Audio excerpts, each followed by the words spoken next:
This brother not only had diabetes, but high blood pressure too.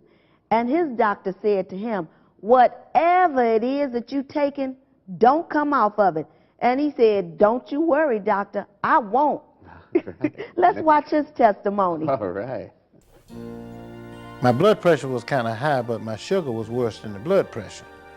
Blood pressure, it's come right down in maybe in a couple of days or so and have went back up.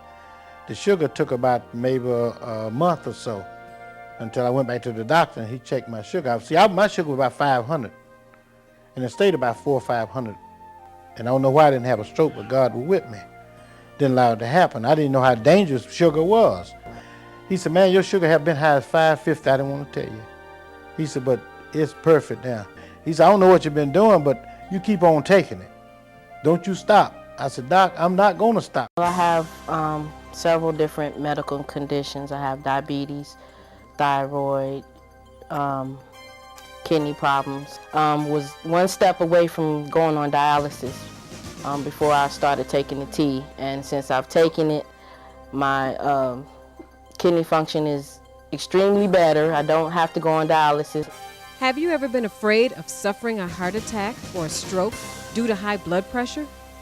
Or losing limbs due to sugar diabetes? Have you ever been afraid of having to go on dialysis because of high blood pressure and sugar diabetes? Doctor diagnosed me some years ago that I was diabetic and I had high blood. But since I've been on this here tea, drinking the tea, I'm eating as much meat I want. And I'm back on sweetening and it don't bother me. My wife shake my sugar level and she said, yeah. I'm a diabetic too. And they took me off my insulin.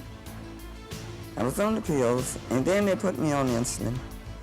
They took me off the insulin and the pill too.